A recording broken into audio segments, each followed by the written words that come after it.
The moonlight filtered softly through the thick canopy as the four friends trudged deeper into the woods.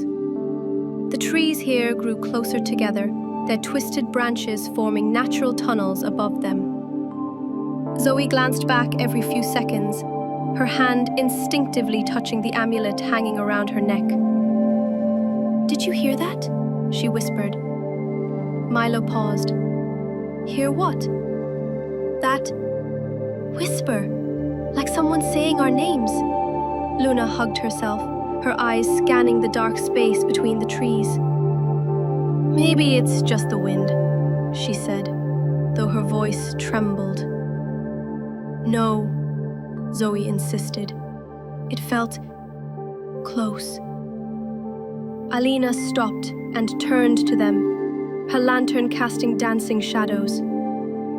"We're near the outer boundary," she said calmly. "This is where the forest tests your mind." "Tests us?" Milo asked, eyebrows raised. "The eye doesn't just send signals," Alina explained. "It awakens energy around it. This energy plays with fear, memory, and sound. That's why the map warned us." She pulled out the old scroll and unrolled it on a nearby flat rock. Strange glowing lines formed a new pattern they hadn't seen before. The path bent slightly to the right, toward an incline covered in moss. As they followed the trail, Zoe felt the whisper again. This time, it was clearer. "Turn back." She froze. Her breathing quickened. Alina looked at her. "You heard it again, didn't you?" Zoe nodded slowly. Alina sighed. "You're sensitive to it. That could be helpful, or dangerous." Just then, a twig snapped behind them. All four turned sharply. Nothing. But the feeling was stronger now. Someone was definitely following them. "We need to keep moving," Alina urged, quickening her pace. "Once we reach the stone ring, we'll be protected." "Protected from what?" Luna asked, barely above a whisper. "The Watcher," Alina replied. "It doesn't like visitors, especially not those looking for the eye." A cold breeze swept through the trees. The air smelled like wet earth and something faintly metallic. They pressed on, hearts pounding. Ahead, a faint circle of stones emerged through the mist. Just as they were about to step inside, Zoe turned her head. Two glowing eyes were watching them from the tree. Zoe's breath caught in her throat. The glowing eyes didn't blink. They stared, steady and unyielding, from the shadows between two trees. A chill ran down her spine as she pointed. "There, look!" The others turned, just in time to catch a flicker of motion. Something tall and cloaked melted back into the darkness. "What was that?" Milo gasped, backing closer to Luna. "We're not alone," Alina said grimly. "Step into the ring. Now." They moved quickly. The moment all four entered the stone circle, an invisible force swept over them, warm, pulsing, like the hum of energy surrounding their skin. "What is this place?" Luna asked, her voice echoing strangely. Alina lit a small blue crystal and placed it at the circle's center. A ward, an ancient protection left by the ones who hid the eye. As long as we remain inside, the forest's illusions can't touch us. Zoe looked at her. "That thing watching us, was it real?" "Partly," Alina replied. "Some guardians are born from the eye's magic. They patrol the forest and test intruders. But there's something else out there too. something not part of the old protections. Milo sat on a mossy stone, shivering. You mean something worse? Alina nodded. As the crystal glowed brighter, the scroll in her hand revealed a new symbol, an eye with a crack running through it. What does that mean? Zoe asked. Alina hesitated. It means the eye is awake, but damaged, which could explain the unusual energy and the things we're seeing. Suddenly, a sharp cry echoed from the woods. Not human, not animal, something in between. Everyone flinched. I thought we were safe in here, Luna exclaimed. We are, but that sound, it's not from this forest, Alina said, her voice hushed. It came through a rift. Zoe frowned. A rift? Alina stood, her eyes scanning the trees. Sometimes, when powerful objects like the eye activate, they open cracks between places, between times even. Something slipped through. A flash of movement at the edge of the circle drew their attention. A figure, no taller than a child, stood just beyond the stones, head tilted, watching them silently. Zoe stepped forward. Who are you? No answer. The figure slowly raised up. Zoe stared down at the glowing symbol on her amulet, heart racing. The lines pulsed softly, an eye, split with a thin crack, identical to the one on the scroll. Why would it choose me? She whispered. Alina stepped closer, her face unreadable. The eye doesn't choose randomly. It senses something unique, something connected. Milo looked worried. Connected how? Maybe her family?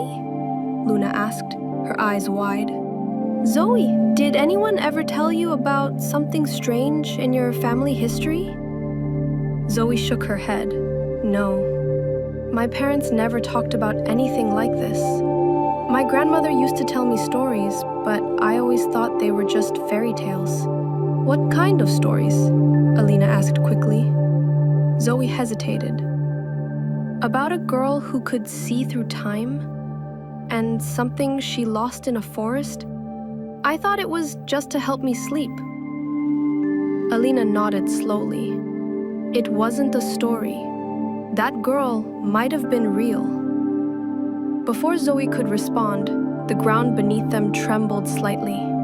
The blue crystal flickered. Something's disrupting the ward, Alina warned, reaching for her satchel. She pulled out a pouch filled with silver dust and began sprinkling it in a circle. Suddenly, a loud howl erupted from the woods, deep, otherworldly, and impossibly close. Luna gasped. It's right outside the ring! From the trees emerged a shifting silhouette, its form unstable, constantly changing between wolf-like and human-like. It circled them slowly, eyes glowing amber. It's not a guardian, Alina murmured. It's a riftborn. A what? Milo backed up, bumping into Zoe. A being that slipped through a rift between worlds. They're unstable, dangerous, and drawn to marked ones. Zoe's pulse pounded in her ears. It's after me. The riftborn stopped. For a moment, its face became clear, half human, half glass, reflecting the moonlight. Then it lunged. But just before it reached the stones, a blinding pulse of energy shot from Zoe's amulet, striking the creature mid-air. It shrieked and vanished in a burst of blue flame. Everyone stood in stunned silence. Luna broke it. What just happened? Alina turned to Zoe, her voice calm but urgent. You're not just marked, you're bonded. To the eye? Zoe asked. Alina nodded. Yes, and that changes everything. The air inside the stone ring felt different now. Charged, heavy, expectant. Zoe's amulet continued to glow, pulsing with a rhythm that matched her heartbeat. "What does it mean to be bonded to the eye?" she asked, still shaken. Alina knelt beside the scroll and traced the cracked eye symbol with her finger. "It means you're part of its cycle. You can see what it sees, feel what it protects, and sometimes what it fears." Zoe swallowed hard. "The eye can feel fear?" Alina nodded. "That rift bond wasn't just chasing you. It was trying to silence you before the eye could fully awaken through you." Luna sat beside Zoe, gripping her hand. "Why you though? Why not any of us?" "I don't know," Zoe said quietly. "But maybe it has to do with those stories my grandmother told me." Milo leaned forward. "You said something about the girl who lost something in a forest, right?" Zoe nodded. "She lost a pendant, a crystal pendant. My grandmother wore one just like it. She said it was passed down through generations." Alina's eyes widened. "Do you still have it?" Zoe reached into her backpack and pulled out a small velvet pouch. Inside, nestled in fabric, was a dark purple crystal on a silver chain. Alina took it with reverence. This is a memory shard. Only keepers of the eye are given one. Your grandmother must have been one of them." The group went silent. Milo broke it. "So, what now? Do we go back?" "No," Alina said firmly. "We move forward. The eye is calling Zoe, and we're closer than ever. But there's one last test before the eye reveals itself." She turned toward the mountain ridge ahead, where the trees grew denser and the light from the moon seemed to bend oddly. Zoe stood, her voice steadier. "Then let's finish what we started." Suddenly, the crystal in Alina's hand glowed and cast a beam of light across the forest, pointing toward a narrow path hidden behind tangled vines. "That's the entrance," Alina whispered. "The path of echoes." Luna shivered. "That sounds creepy."